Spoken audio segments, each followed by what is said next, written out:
Um, so before I begin, I do need to say something about Cole because he got us doing this tonight. Cole took an introductory mycology class with me, and during that semester, he was paired up with another student. I work at a small liberal arts college that most of you have never heard of. It's named after the St. Lawrence River, and it's a very small place that we have a good budget so that we can do the best teaching we can think about. And we have small class sizes, and Cole was in my class, and we would go out in the field, and he was there when we were testing the book that you're about to hear a little bit about. And there were comments in our book about edibility. And Cole and the other student he was with often would make sure that we identified something correctly. And then they would look in the book and find out if it was edible. And if it was edible, they went home and tried it. Okay. Now, I have to tell you, I don't eat very many mushrooms. So Cole blew my mind by coming to class every 2 days and telling me what he had eaten and how it tasted. And I had no idea there were so many people who were interested in eating mushrooms. But as a result of that, I tried a few of the mushrooms with him and found out that some of them have flavors I didn't even think of. Okay, I eat all the regular mushrooms that everybody eats, morels and chanterelles and boletes and everything. And some of those have wonderful flavors that I'm grateful for. But through Cole, I found out that there are dozens of other things that you can try safely. And it put me on my toes too, to make sure we were identifying something correctly, because I knew my students were going to go home and I didn't want them to be sick. So Cole, I'm grateful for our relationship, and I hope it will continue. Also, before I get started, I'm aware of amateur mushroom societies throughout the world and in North America. And when Cole invited me to join you tonight, he made it clear that the invitation was to talk about this book. And I did not have the requirement to teach you how to identify things, okay? So this talk is not about how to recognize a Lactarius or a Russula or a Mycena. It is not about the ecology of fungi and mycorrhizae and why they're some of the most important creatures on the earth. That would be a separate talk. We could potentially do that someday, but that's not what tonight is. So those of you who came tonight, I don't want you to be disappointed. I don't want you to be bored, but if you are, just sign up, sign off and come back later sometime, because what I intend to do is to tell you about how this book came to be. So this is an origin story. And origin stories can be either interesting or boring, and I hope this won't be boring. I've tried to put together a story so that some of you can appreciate what goes into making a book like this. Some of you have made books before. And actually, at the very least, what you might get an appreciation of is some of the creative energy that goes on, and it may help you in some of your creative projects to know where to turn to solve problems that you didn't know you were going to have when you start a gigantic project. So this book has 3 origins. Whoops, I don't know why I don't have control. Whoops, yeah. One of them starts in the Uintah Mountains. This is up by Christmas Meadows. Many of you may have traveled up in there. In the high Uintas, my parents had a cabin. When I was a small child, this is where I played every summer, along this river, boating in the river and hiking around here. These are gorgeous mountains that I love. And this little boy, his parents had a cabin. It wasn't this cabin. This one isn't far from our cabin, but this was our cabin. It was a little cabin stashed in the Uintahs on one of the Forest Service leases that goes for 99 years. It's really small, but it was a wonderful place for small children to grow up in the woods. This little boy then was hauled off by his parents to Yellowstone. This is Castle Geyser in Yellowstone National Park. And he was hauled off to the Lamar Valley of Yellowstone National Park. And for 2 summers as a small child, my job was to go out into these forests and collect mushrooms and bring them back to my father. My father was a paraplegic, and he couldn't walk very well. He had to walk with 2 crutches when we were in the forest, and he learned how to prop his crutches on the ground and swing his legs like a tripod through the forest and then swing his crutches around behind it. So his collecting was usually close to the road. He would send his children out into the woods all alone in Yellowstone National Park with grizzlies, buffalo, and other scary things. But our job was to find mushrooms, bring them back, and he would identify them, and then my mother would paint them. She was a graduate from the art department at BYU and was an accomplished artist. And so they started working on this project. So my summer childhoods were in Yellowstone and in Grand Teton National Park. And the University of Wyoming has a research center not far from where this slide was taken. And we lived there for 3 years. For 3 summers, we would go there every summer. And my job, again, was to spend all day collecting mushrooms. And then at this time of day, when we would get back, I would escape a little bit like Huckleberry Finn or Tom Sawyer and go out and go fishing on this river. And so I have very fond memories of working in the Intermountain West. I've traveled a lot, actually, all over America now. And this is where my love of mushrooms and the natural world was engendered. My parents worked on their book for 15 years and brought forward this version of it. By the time it was done, they were both quite frustrated. My mother used to call it that damned book. And she felt pretty strongly, but of course she spent, 15 years of her life working on it. I don't have good pictures of my parents. It's hard to find them. People didn't take as many pictures back then, and I've done a poor job of finding them. But here's a picture of my dad on the left and my mom on the right. And they worked very hard together to bring that book forward. And we worked as a family. My father, as a paraplegic, though, did want to get out in the woods. And one time he rented an old ATV, and we went driving around with his mushroom basket. And then he could drive that and I could collect mushrooms. So that's my father in a lighter mood, way up in the Uintah Mountains, going over towards Red Castle. There's a primitive area up there, and we needed to get close to that. We ended up renting horses to go mushroom collecting as well. We worked with the people at Houghton Mifflin to make the Peterson Field Guide to the mushrooms. And that was a rewarding thing because they were a good company, but they also were very frustrating because of their image of what the book should look like, including they insisted on having how many? 1, 2, 3, 4, 5, 6, 7, 8 species on a page.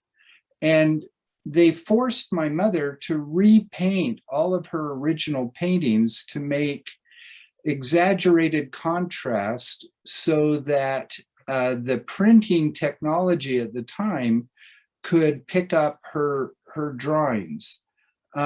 That was excruciating. She had to repaint everything twice and then cut them and paste them together. This is all done manually with, Scotch tape and scissors. The printing technology back then, you had to run your color plates separately from the rest of the book, which was black and white. And so there were lots of compromises made in order to bring that first edition out. It was very, very frustrating for my parents to see what the end product of that book was. The second part of this origin story comes with our second daughter. Her name is Kirsten. She's married to a physician at Dartmouth Medical Center in New Hampshire. She's an art student and a botanist as well, and she's a very creative graphic artist. And she had a lot of respect for her grandmother as an artist. Being a fellow artist, she really respected Vera's work. And as she got to know me and my work better, she uncovered that we had boxes and boxes of mushroom paintings that were not in the first edition of the book. We had over 1,000 paintings of my mother, who had over the course of a lifetime made these paintings, and they were sitting in a box. She loved her grandmother and she loved mushrooms, and so she wanted to do something as a tribute to her grandmother. So she said, can't we make a book of those? And we talked about updating the original Peterson Field guide. And so we invited the editor up from Boston, and we had a meeting with her, and we negotiated conditions for building the new book. One of the things that we knew about the original book of my parents is that it did not have enough small species. So when we made our negotiations, we had several things that I insisted would happen. And I also admitted to the Peterson Field Guide people that we needed to go out and get paintings of smaller species. Kirsten, as good as an artist as she is, cannot paint like this. These are drawings by a Danish artist. He's on our list there. This is work of Jacob Lange. It's printed and internationally available. So what we did is we decided we would scoop up anything that we could that was good enough quality that would illustrate some of the smaller species that we needed to. So we went on essentially a worldwide hunt to find good enough paintings to supplement those of Vera. At about that time, a college buddy of mine from graduate school, Dr. Rohr, Joseph Rohr from the University of Michigan, became involved in our project, and I'll tell you more about that too. Partially because of our shared love for this book. So this is Newcomb's Wildflower Guide, and those of you who work in the West won't be very well acquainted with this book. Someday I would like to make a book like this for flowers of the Colorado Plateau, including all of the spectacular parks there. But this book is unlike all the other wildflower guides because it doesn't assume you know where the placement of an ovary is. And it doesn't assume that you know some of the things that other wildflower books torture you into knowing. And so the original copies of the Newcomb's Wildflower Guide are battle tested by Dr. Rohr, myself, Kirsten, and other people. And if you notice, there's 3 classification things that you need to know to identify a flower. You need to know what kind of flower type it is, what plant type it is, and what leaf type it is. And with some of the options on that, you can very quickly identify a flower. Most wildflower books do not let you identify something that quickly. So as we started to conceive of how to redo this mushroom book, we wanted to model it after this Newcomb's Wildflower book. Again, 3 categories of questions with some sub-options in them. If we could do something like that, we could help people identify mushrooms without having to know if the spores were spiny or knowing the spore color even. I mean, knowing the spore color when you're standing in the woods is ridiculous. It takes you several hours to get a spore print. So we wanted to do something that was modeled after this. And so Dr. Rohr Kirsten and I all had this same common heritage of this wildflower book, and we wanted our mushroom book to be as useful as this book is.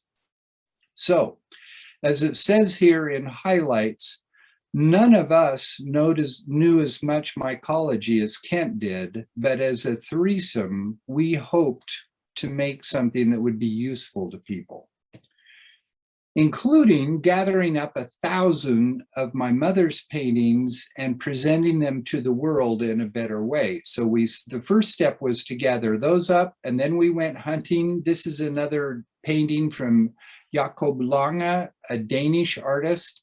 And notice this painting is made over 100 years ago. And notice the texture of the paper. Notice that there are all kinds of defects in there's spots of dirt. There's defects in this drawing.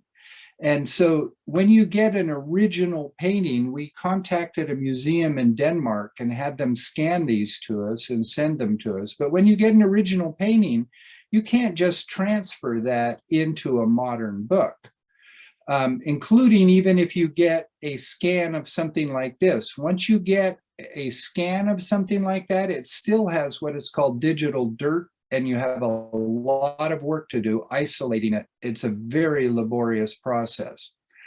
So we formed a contract with then some additional artists. Here's the beginning of our contract with Joan Thompson. We needed other paintings that we couldn't find from other places. So we hired Joan Thompson. I hired Joan Thompson to start working for us. And she made this lovely painting that's in our book. And she made this one, a close-up of a very common wood-rotting Chlorosoboria ruginascens fungus that is zoomed way in. She started making other paintings for her. And to some extent, I'm really grateful for Joan signing on with us and beginning to add things that we needed. Because again, we knew the weaknesses of Kent and Vera's book, and we wanted to fill in those gaps so that the book would actually be useful. But we didn't get enough out of Joan Thompson, and over time, I needed someone else to tackle some other ones. So I hired Laura Gastinger, who's an artist in Virginia, who we gave her the special challenge of working on some of the other ones. This is a very small Gallerina thing, as I recall, and it needed some really extra work. That's zoomed way in. And so when you zoom out on it, it's really quite a charming thing. So we hired Laura Gastinger to do some work for us. And then if you look at the list of artists in the book that we've made, notice there's some other names. There's Vera, there's Kirsten, that's my daughter. There's Joan Thompson, I showed you her work. Laura Gastinger, I showed you her work. Jacob Lange, I showed you a little bit of his, but there's a couple of other names. Krieger and Brigham. So I'll come back to those in a few minutes. But I think also you can see here again some of Kirsten's artistry, because if you're going to build a book and you have chapter headings, you have to worry about colors and fonts and layout. And some people are gifted with that, some people are not. I personally believe Kirsten has a brilliant eye for how to organize a page, and working with her now for the last 15 years on different projects has taught me the value of a good graphic design artist. So then back to the book. So one of the things we needed to do was rectify some of the problems caused by the publisher. Now remember, I said that Peterson made Vera redraw her paintings with extra hard lines and less detail so that the printing technology of the 60s and 70s could pick it up. But this doesn't capture the beauty of this species. But if we go to the box of paintings, we found a lot of Vera's original work for different species. So this is the same species in one of Vera's original paintings, and there's a lot more detail in here. Here's another one of the same species, a lot more detail in here. Here's a third one of the same species. So we had this giant treasure trove of paintings of Vera's that needed work, but every one of them was on an original piece of watercolor paper. And again, if I can annotate this, I'm going to try bringing down this button. Let me just try it once. I won't waste a whole lot of time if I can. No, I don't want annotate. I guess oh yeah, here it is, spotlight. So notice I'm bringing down, I thought I had it, spotlight. Here we go. So notice here, I'm running a little round ball around this little dot. Notice here, there's a smudge on this. There's a bleeding of the watercolor right here. There's some dirt up here. There's more dirt over here. There's some dirt embedded right in here and some bleeding off here. So whenever you have an original painting, there are all kinds of things in it that you might not first see. How do I close that? I guess I close it like that. So again, in order to clean that up, in order to organize these paintings in a way that is useful to people, you have to make a mask, a black mask that masks everything except the thing you want to keep. In this case, we wanted to keep the mushrooms, but to make those black masks, we had to spend thousands of hours actually cutting these out digitally. And my sweet wife helped us do that for week after week after week. And other people helped us do it to bring this so that we could then gather, now I need to get back. Yeah, so that then we could gather them together. Here's another original. These are all the same species. Then we could gather them together and make an illustration like this. So from taking the original art, you can see on the left-hand side, we were able to add 5 more mushrooms, sporocarps, and put them into the same portrait. We tried to make a portrait for each species. And again, we wanted it to be attractive. You have to be able to slide them digitally, one in front of another, make one bigger, make one smaller, move them around so that they look attractive. You can't do that unless every one of those mushrooms is digitally isolated in a separate layer, and then you turn it over to someone like Kirsten and have her do her magic. Amazing hard work.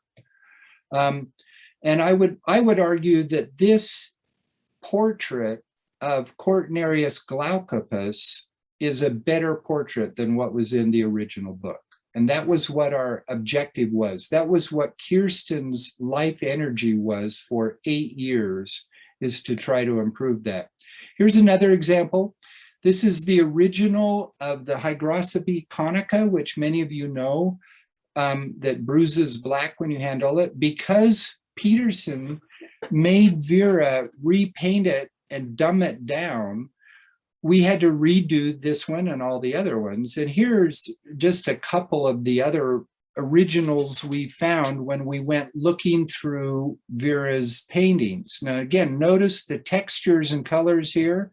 Notice the textures and colors here. And we found some additional ones, put them together. And again, this is what the new portrait looked like for this species. We want to believe that this helps you recognize that species much better than that. And so that was the project for 800 mushrooms. Each one had to get that kind of procedure. Here's another one that we found right at the last minute. This is a mushroom that occurs only in Florida, North Carolina, and Georgia. And again, notice how when it was painted originally, there's 1, 2, 3, 4, 5 mushrooms that are in the front and 1 mushroom in the back. We had to cut these out digitally, and then this is how they ended up being put in the final composition by Kirsten. And again, this is useful illustration, but then it becomes beautiful art when you turn it over to someone like Kirsten, who can organize it together and still retain the teaching value. Another project that Kirsten decided to do, because of money back in the 70s and 80s, Houghton Mifflin decided to make many of the things in black and white. So they forced Vera to paint in black and white for many of the species to save money. Kirsten was not comfortable with that. So she spent probably 6 months colorizing these paintings. So she would take these, study them enough so that she knew what color they were supposed to be and turn back their colors. Here's another example. And so that's done with a digital paintbrush, but it still takes days to do each one of those. So you're taking that thing, the colored Earth star down at the bottom, and adding the color back into it. So that took at least 6 months for Kirsten to do that. And then we came into something I wasn't even comfortable with. Cole talks about eating mushrooms. I talk about eating mushrooms, but I didn't even want to have edibility as part of this book. I'll tell you, there's so many issues about edibility that I didn't even want to do it. But the publisher and my collaborators overrode me and just said, no, you have to deal with edibility in the book. So we did track down the edibility for every species in the book. I wanted to just say, don't eat anything, and we're not going to tell you if it's edible or not. If you notice Michael Kuo in Illinois, he does not talk about edibility. And he's doing it for some of the same reasons that I didn't want to do it, but he's more famous than I am, so he gets to do that. I guess I don't. Anyway, so remember, the motivation of this was to make something useful like Newcomb's Wildflower Guide. So we started trying to visualize how we were going to do that. So these are some original sketches of how we were going to try to organize the book and what kinds of characters we would use. Many of these got rejected as we worked on it over the years. And we, we had team meetings with Joe and Kirsten and Karl for 7.5 years to argue through every piece of this decision-making process. During that process, I invented these little color wheels that we hope you like, that also let you key things out pretty quickly in a little bit way, like Newcomb. And again, that's what we were trying to do. And so we developed these and then started building it. And we would build the individual pieces, turn them over to Kirsten and say, go Kirsten. And then she would take everything we could and then jam it into a teaching and attractive layout so that people could begin to understand how to do this. Otherwise, what are you left with? You're left with a microscope, and you've got to do all kinds of technical work that mycologists do. So we came up with key features of color. We came up with trying to teach people how to look at how gills are attached. So we had to do some photography and then turn that into a plate to teach people about gill attachment. We hope we were somewhat successful on that.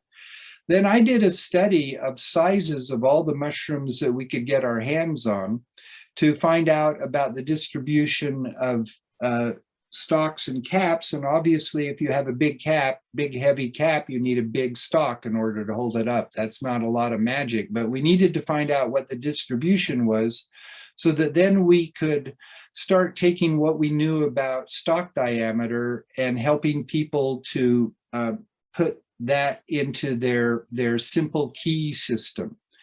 We started studying colors and found out that some colors are overrepresented and some are not. Color is a very ephemeral and changeable thing about mushrooms. I can imagine that there are plenty of professional mycologists who hate our book, okay? We're expecting people to hate it, all right? We're also expecting some people to love it because most of us can look at gill color and learn how to find gill color over time. Take some practice. Most people can learn how to look at gill attachment. Most people can hold a mushroom up to those little cylinders and figure out how big it is, and then they look at the stalk and the cap color. We think that we can get people close to identifying it faster doing that than having them take it home, put it under a microscope and look at what the cells look like under a microscope, or cut a gill and look at the kinds of gill hyphae. So in order to really identify something professionally, you have to work with a microscope, and it takes a lot of training and a lot of vocabulary. And we were trying to do something different. We expect to get a lot of grief from professionals, but we hope the amateurs will enjoy our work. So we put all this together and came up with an identification system. We did put in a few traditional keys for some of the non-agarics, for the non-guild mushrooms. We put in some traditional dichotomous keys with illustrated things to try to help people to see. We needed to train people's eyes how to see things. And then we had to wrestle with common names and scientific names. A lot of people don't like common names. A lot of people don't like scientific names. We tried to have both in there. That was a point of discussion. But of course, we had to study how, let me go here for a second. Oh, sorry. We had to study how common names are used all over the English-speaking world. So it took us, again, months to look up every species and find out what they were called in different places, then have a group meeting and decide what we thought was the best of the common names. So we tried to do that. So we had constant work back and forth trying to discuss them. Like here's a text I just snagged out of one of our emails where one of us on the team was reporting to the others which common names should be used. And we go back and forth arguing about common names. And again, all this is requiring a lot of looking things up. Let me go back one here. Look on the right-hand side of this.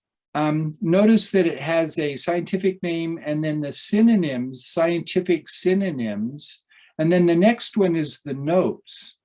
And you notice if you look at that for just a second, you'll notice that people like Michael Kuo didn't even recognize some species, or Mushroom Observer spelled it differently, or some other important mycological author didn't give it the same name. And those of you who are aware of how scientific names are generated and how new species are described, and actually how new species originate, know that just tracking down the names and finding out what the names are correctly, that's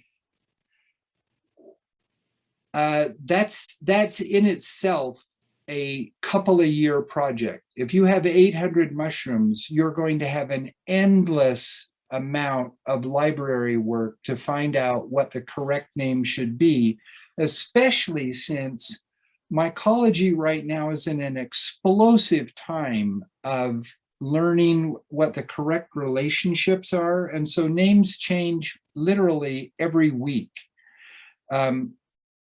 In some groups, it's more rapid than in others, but there were several cases where names that we had at the beginning of our book process changed before we even finished the book.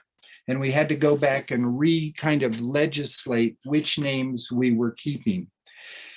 In other words, this is the kind of stuff that has to be done and that we tried to do, and we put enough synonyms in it so that hopefully our book will last for 50 years, maybe, of connecting you to the names, connecting all of us to the names that are needed as we go forward.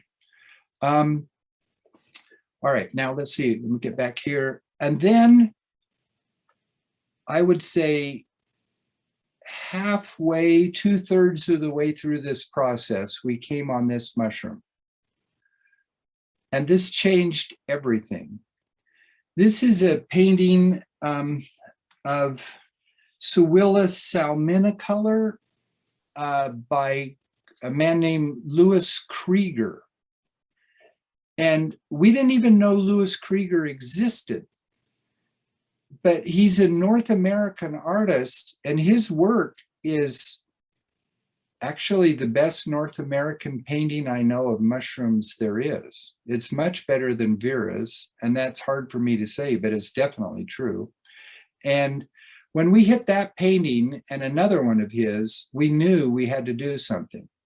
So we started tracking down all of Louis Krieger's work. And the first place we found them was in a book controlled by Harvard, a book by a man named Harlow, published in 1929. And Farlow, and Farlow, in my opinion, gave a lot of attention to an artist that worked for him named Joseph Brigham. Well, it turns out in his book, Brigham only made a handful of paintings, but he gave him all the credit. And you go through this manuscript and you find out a little bit later, this sentence, the paintings were made by Joseph Brigham, and then for 9 years, Krieger worked for him. And he hardly gave Krieger any credit at all. So people don't know anything about Louis Krieger. They know a little bit about Brigham, but his work was substandard compared to Krieger. And Krieger was producing things like this. This is a spectacular drawing of Russula pallidosa. You can even see little lamellae, little gills in between the gills.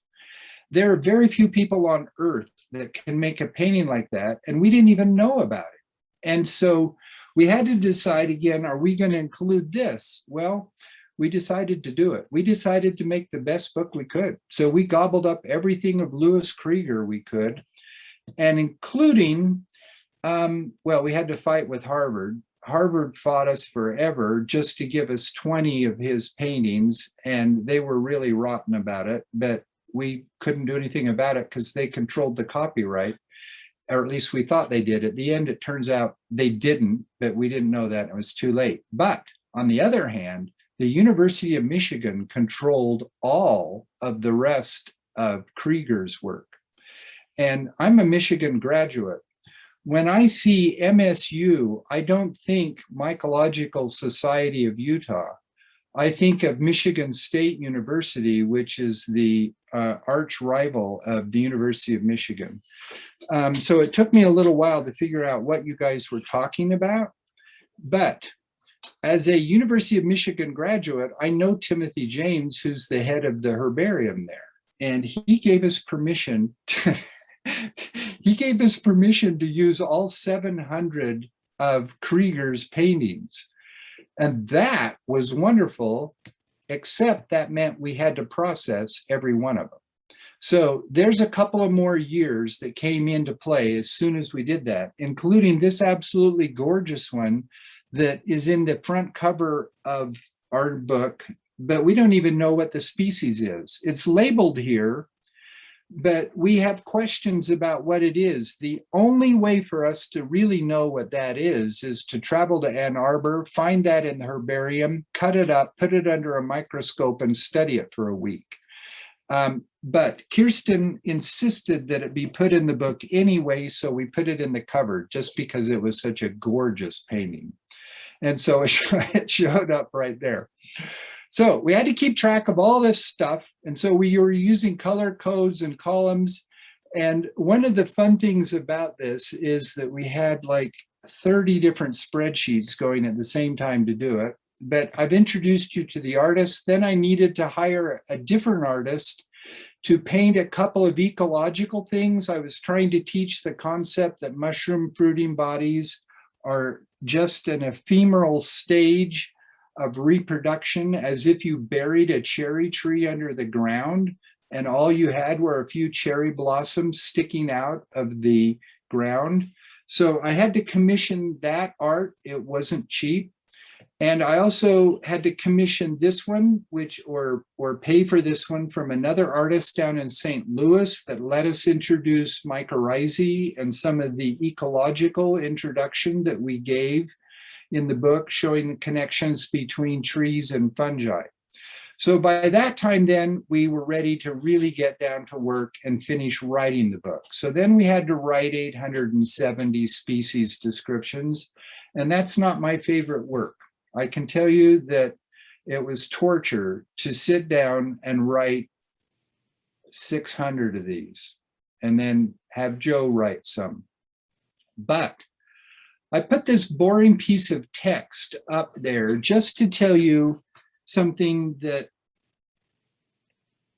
is actually, it's kind of important to me, but it may not connect with you. And I hope you can hear the spirit of this. When you spend 8 years looking at mushrooms and studying them, and then having to distill the essence of them down, there were times when I actually felt mushroom. I actually connected spiritually in some sense, emotionally with mushrooms. I could understand their cells. I could understand them in non-academic ways that only come when you devote that kind of life to something. And I hope you're finding something like that where you connect with it after years of looking at it carefully. So I'm grateful to them. I have experiences with mushrooms now that I never expected to have. Then we had to hurry and check the names again and redo all of our names. We worked with the website Mushroom Observer to do that, even though there were other authorities that may look on the outside like they were more authoritative to tell you the correct name. We felt Mushroom Observer did the best job of staying current and not being too radical and not being too conservative. So we had to keep moving the names around to get them right. And then we had to invent some software. We had to invent some software to do this little thing of not invent it, we had to learn it. So notice on every page, there's a scale bar. Those scale bars are scaled to the size of the mushrooms. That isn't easy to do. To do that digitally, to adjust that scale bar so that it fits the size of the mushrooms on every page, we had to learn some serious code and get way down into color issues and get way down into the bowels of InDesign and Photoshop to learn how to do all those kinds of things. I didn't get to do that. I didn't have to do it. That's something Kirsten learned how to do. She's an amazing graphic artist now who can do all this. Now, remember, part of why we were building the book is we didn't like to have 8 species per page. We wanted 3 per page or 4 per page. In the Peterson Field Guide, we wanted to make a portrait for each species that would help you quickly identify it, as if you could see your friend coming down the sidewalk at you. We put in some things on tabs in the corner with our gill color system. We put some things on the left that showed you some of the others of our key characters about size and color of the cap and color of the stem, gill attachment. Those were inventions we made that we hope will help people to navigate the book quickly. I found that when I worked with people like Cole, because Cole was nice enough to test our book when he was a student, I found that people like Cole could just dispense with all the first pages and jump quickly to navigating the book with these tabs so that he could save time in identifying things. We had to take input we got from people like Cole where he misidentified things occasionally, and it was our fault. It wasn't his fault. So then we had to reorganize the whole book. All right. So we used that input to try to get it right. Do we have it completely right? No. There's still places where you're going to make mistakes, and we'd love to hear about it. We'll reorganize the book again. But again, everything you see in a book has been designed. The fonts, the spacing, the colors, the margins, everything is designed. Then as you come to the end of the project, I'm almost done. Let's see, it's 9 minutes to, I'll try to end quickly. Then you have to write indices. That takes forever. I'm glad we had Joe. Then we needed some introductory work to help people when they first opened the cover to know how to move quickly if they didn't even want to use our identification system. And then we came to the one of the fun projects for me. This book started probably 9 or 10 years ago. When we started it, our editor made it clear that we could not design the cover, that they had a professional graphic artist on salary who designed the cover for all of their books. And they said, don't even think about making us a proposal. Don't even think about it. And I knew what had happened with a previous book that we had made, and they told us the same thing, and they made the same mistake of not recognizing how good Kirsten was. So I just held my tongue.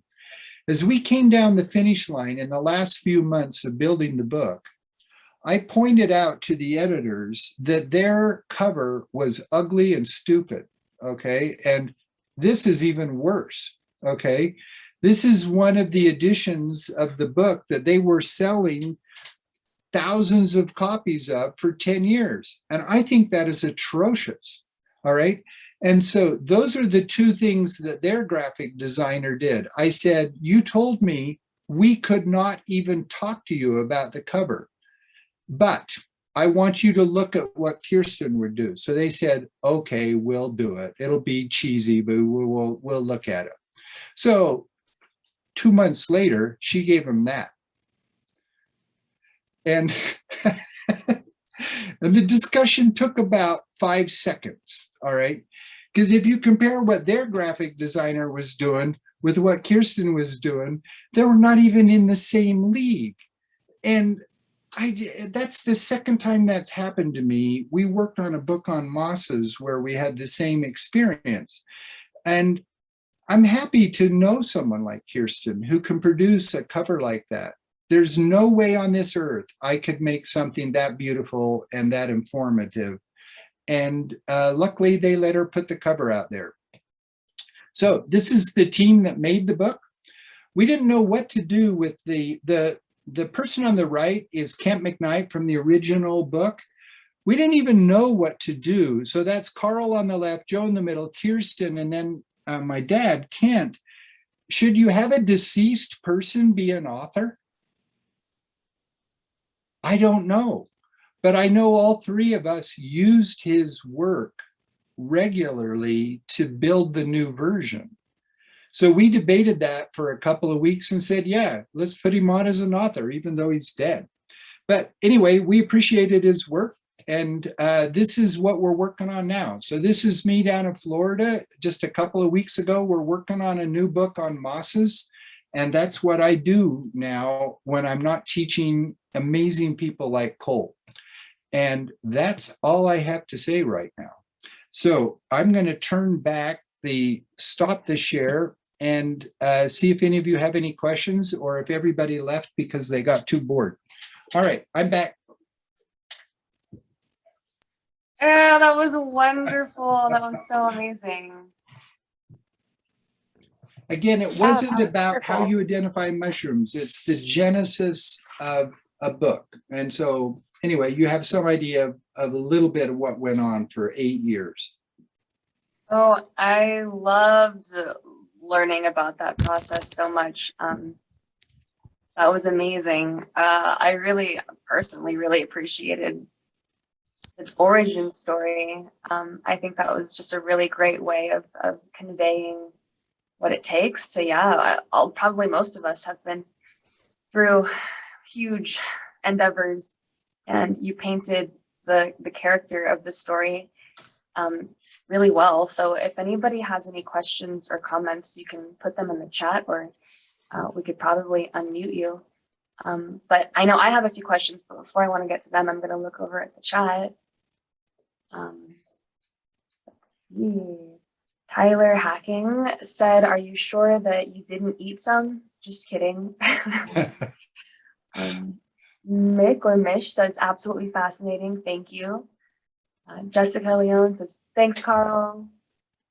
Al, your pal, says, "That's a lot of blood, sweat, and tears. Well done." Hopi says, it is fascinating, definitely not boring, thank you.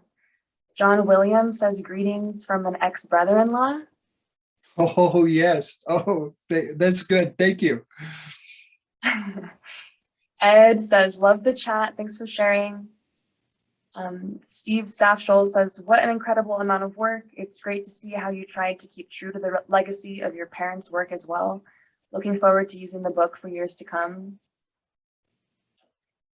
Well, thank you. Thank you all. Those are amazing, kind comments. Thank you. Compliments, Thank you very yeah. much. Art Anderson says, I had to put my kids to bed. Will I be able to watch the recording? I was fascinated. Yes, we are recording this presentation and it'll be sent to our members and put on our website in a few days. And yeah, Tyler, would you like to unmute and ask a question? Go for it.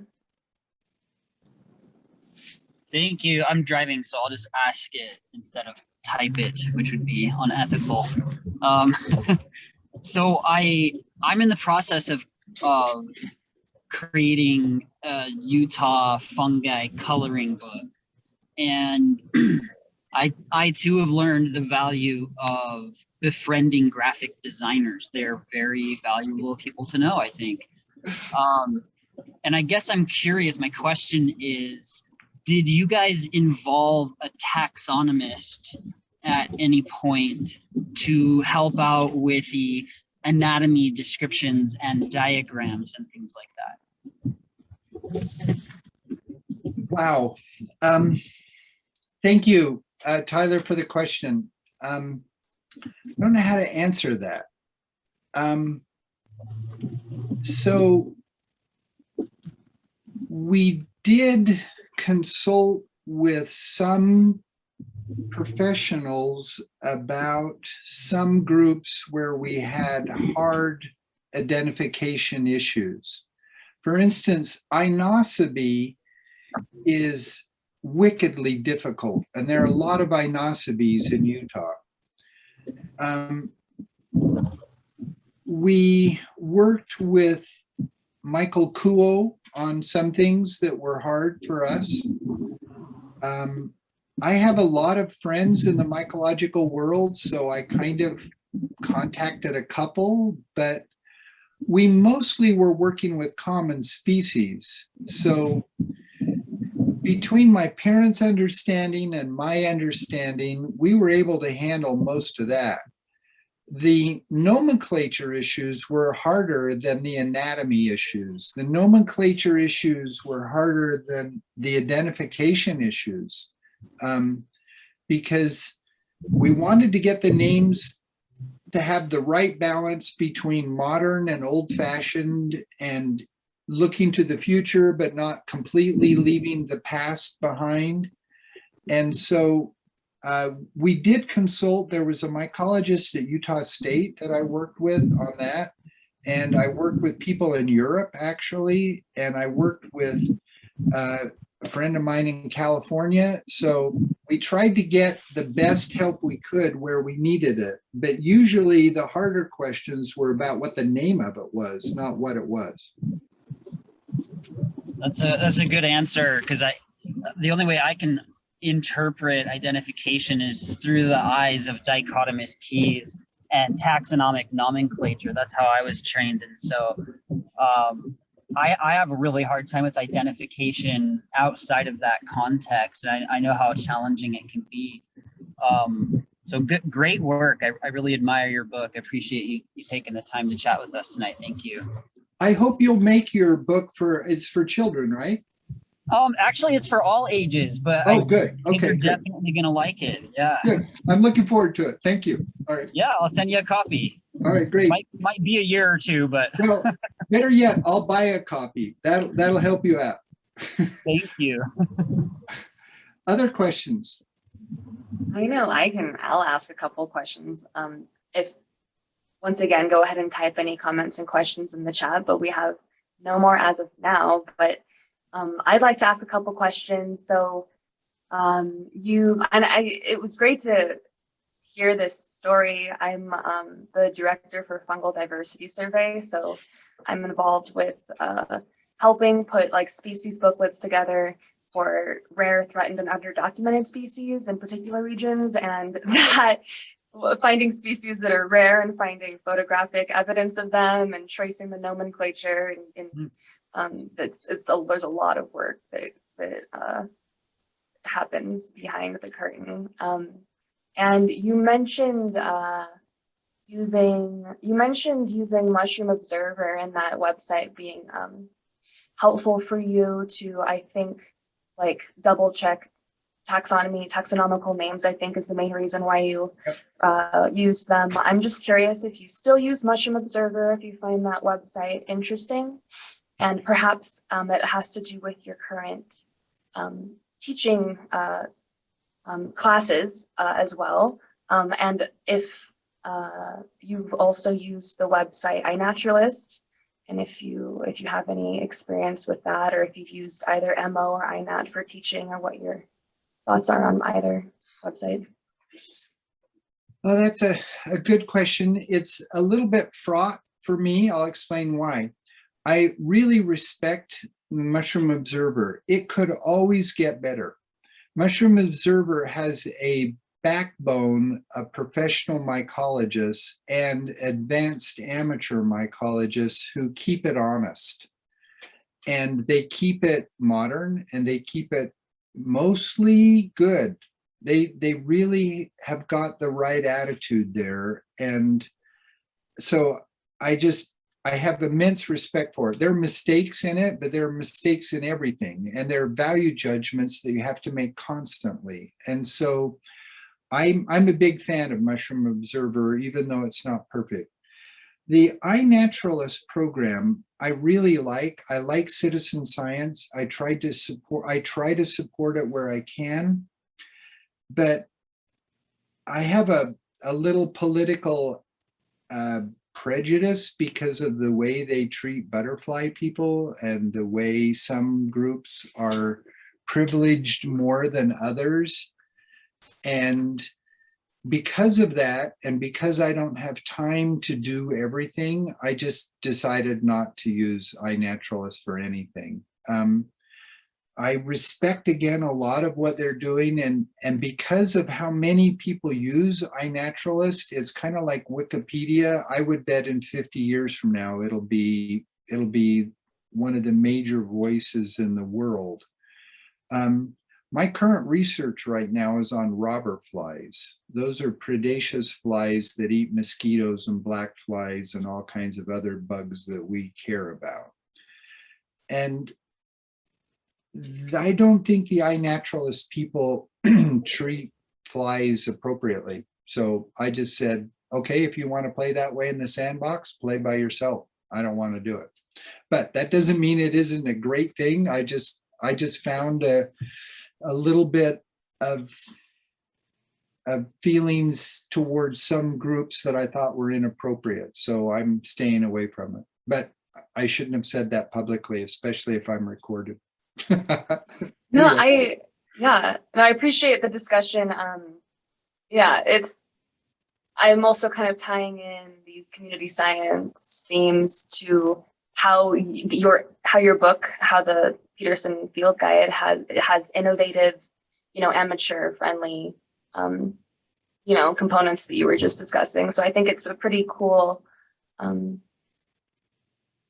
thing in the mycology community to start, thinking about how better we can help amateurs make contributions and just understand mushrooms better. And then I know that Ashley has another question, but my last question is, it's just so wonderful to know how much of a family collaboration and how sweet this origin story is. And it's just really beautiful, and it shows in the artwork, and it shows just in how rich the book feels. And Kirsten seems like an incredible powerhouse. And my question is, what is she doing now? Is she still an artist? Can we hire her to make cool t-shirts and stuff? What does she do now? Oh, that's a cool question. Kirsten has a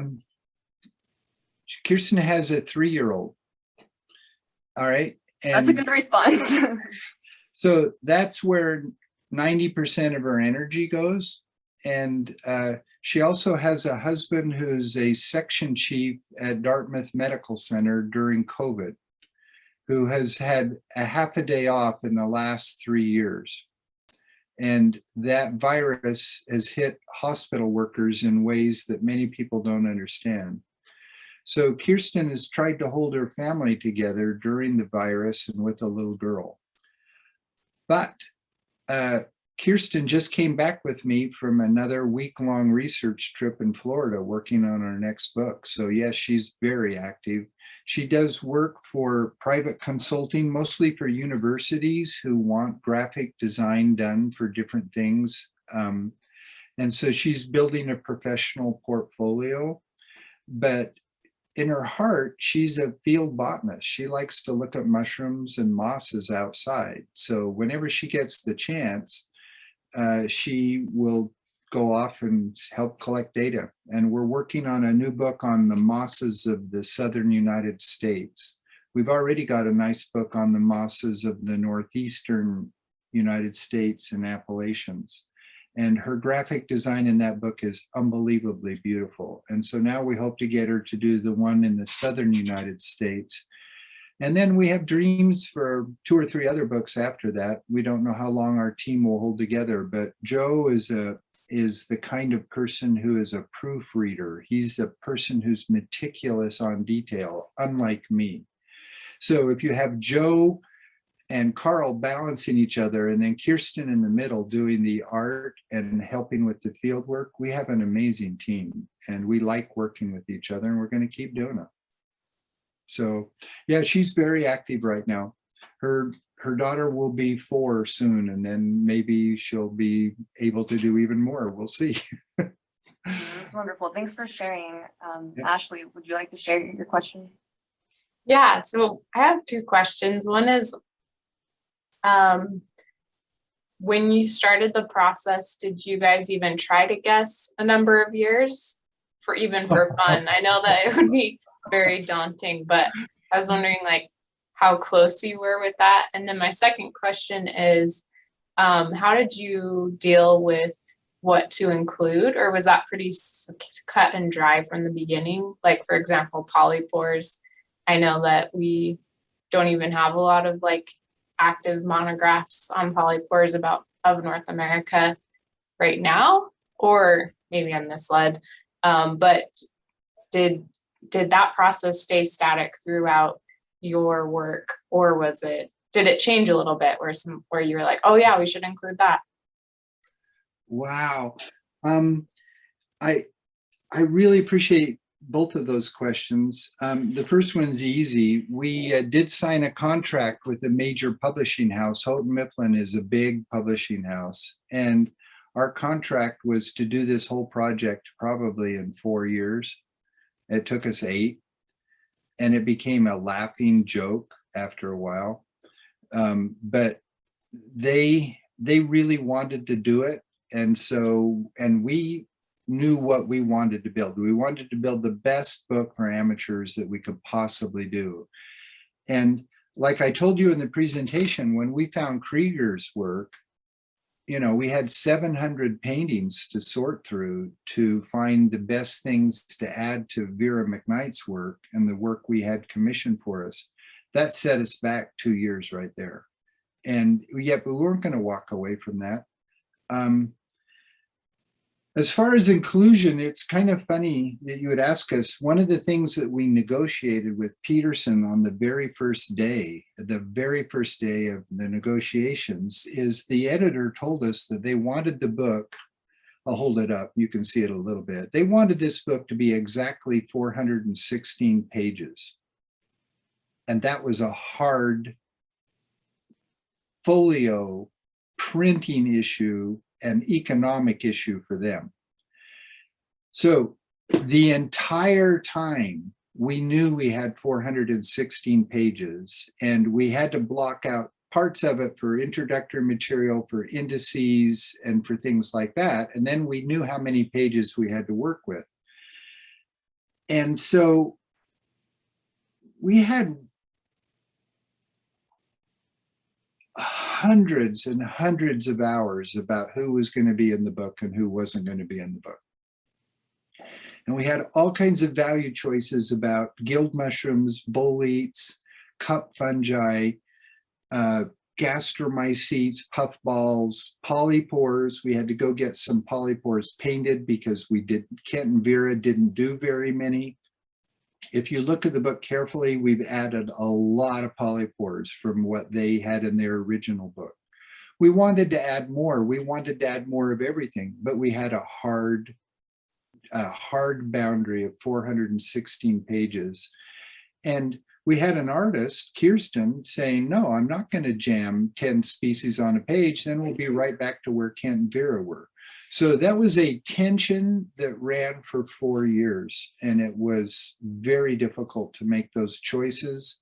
We wanted things to be common, but we also wanted things to be beautiful. And so we had to balance that too. My father is the best person alive right now, or well, he's not alive now, but when he was alive, he was the best person in the world studying Cortinarius.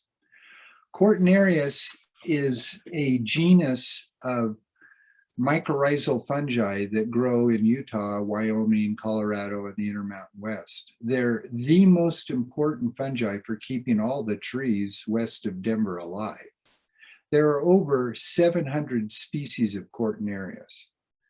And we wanted to share Cortinarius with people. We had more Cortinarius than anybody. But Cortinarius are hard to identify. They're boring fungi. They're not very pretty. And we had hundreds of paintings of these Cortinarius. So if you look at our book and compare it with any other book, you'll see we have more Cortinarius than anybody. But we still probably should have put in more if we were representing what people find when they go outside. So those were value judgments that we wrestled with constantly. That's a really good question. Thank you for asking it. Thank you so much for your response. And Allison has a question, and she's a wonderful fungal artist herself. Oh, cool. Maybe we should hire you for something. Thank you so much for your presentation. That was really interesting hearing kind of the background and just how much truly goes into creating a book that you have. So I'm kind of curious. I'm an artist, so I sort of see things from like a gallery exhibition point of view, but have you ever done like an art show of your mother's paintings? Because I mean, they reproduce beautifully like on screen, Yep. But at least from my experience, like they're usually just even better in person. Allison, that is such a sweet question, and I really appreciate it. I won't make it a long answer, but we, about 3 years ago, decided to do an art show on the book and her paintings. And our university has a fine little art gallery, and our university has connections with other universities, and we talked to the publisher about making a show that would fill, let's say, a really good multi-room show on the whole thing. And we were designing it to go and be a traveling show that could go around to universities all over America. And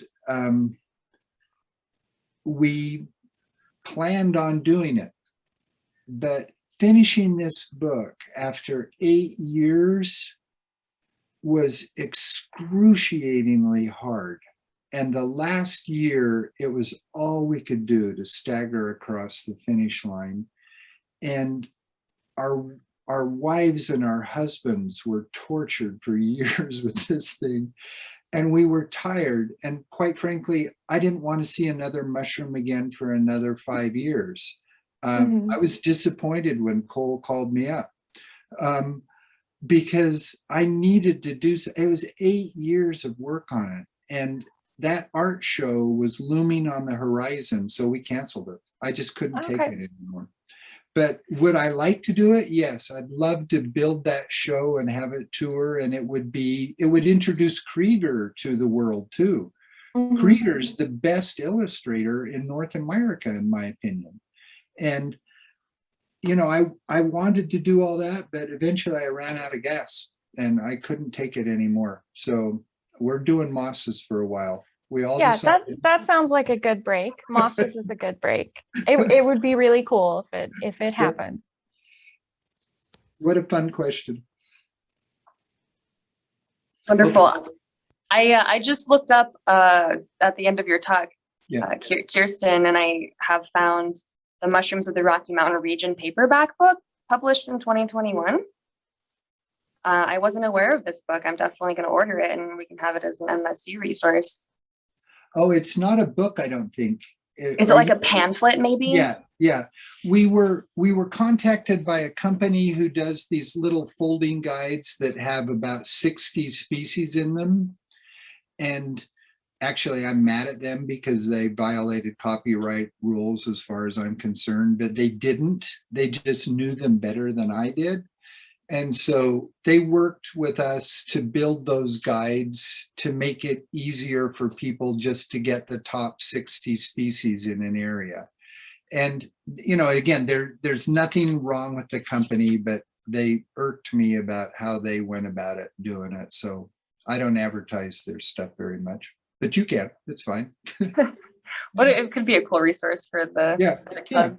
Yeah. Well, yeah. Well, I am so grateful to have heard this story from you, Karl, and I'm so happy that when we were organizing this winter speaker series that Cole said, hey, my professor from St. Lawrence might be interested in presenting on the Peterson Field Guide, and I'm so I'm just delighted that we followed through and that you were interested, and maybe a bit disappointed about having to talk about mushrooms again, but we appreciate it.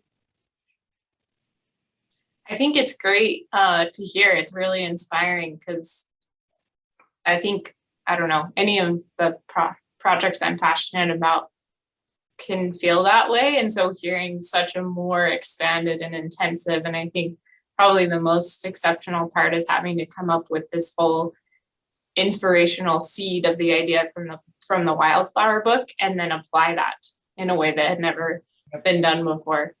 So it's very inspirational. Thank you. You guys are very kind to share this much time talking about a book and not about how to identify mushrooms. I'm very impressed with all of you. You must have the best state mushroom club in the country.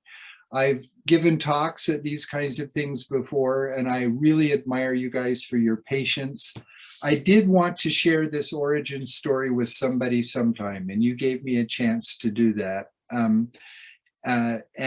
It's pretty impressive that you have so many people who would put up with that. But it was and is a reflection of life energy for 8 years. And when you throw everything at your disposal at something, then that's what you've done. And so thank you for putting up with that.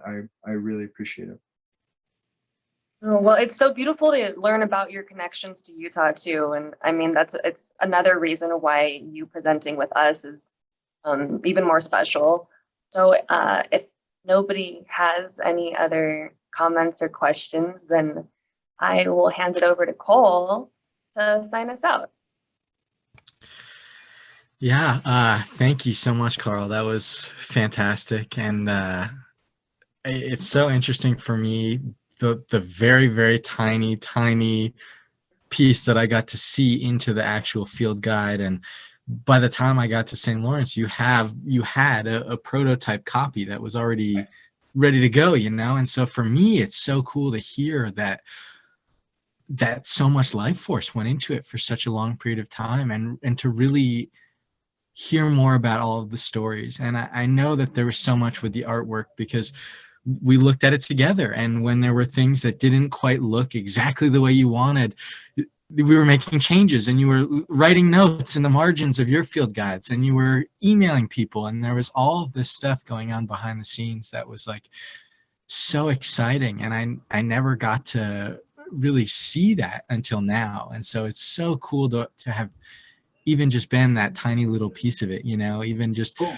to have gone out on some Sundays and collected mushrooms and talked with you about the identification. And like you said, like kind of how I stumbled through things, and you looked at the way that I was looking at the field guide and used that feedback, like you said, and it was really amazing to witness that. And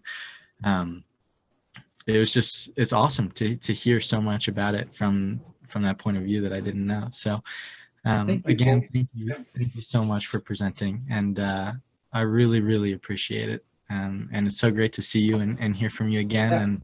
Yeah. And like you said, I really hope we stay in touch, and I hope that we continue to be friends, because it's been fantastic, and I'm very, very excited to have you back here in my life again. Great. Thank you, Cole. Thank you very much. Thank you all. Thank you very much. I'll let you close the Zoom since you're in charge of it, or should I do that? No, I You can't. can close it. And I Okay. want to mention super briefly Yeah. to you, Carl, that I forgot to say this, but I really loved how you said, you had the slide with the cherry blossoms, and that you described in the book that how mushrooms are ephemeral and like only seeing a few cherry blossoms from a whole cherry tree. That was like, I'm so over with the whole like, oh, mushrooms are like apples from an apple tree. It doesn't resonate at all for me. So hearing your analogy, I'm definitely going to start using that, because it's like, mushrooms are the same cell as mycelium. So apple to apple tree doesn't fit, but seeing only a few blossoms of the whole tree, I really appreciate that analogy more. So thank you for that. Well, thank you. That painting cost me $450. So, and that doesn't grow on trees. Priceless. But anyway, it meant a lot to me. And so thank you for putting up with that. All right. Well, thanks again, everybody. And Thanks so much, I hope Carl. I see you out west. Thank you very much. Thank See you later. you. Yep. Good night, everybody. Good night.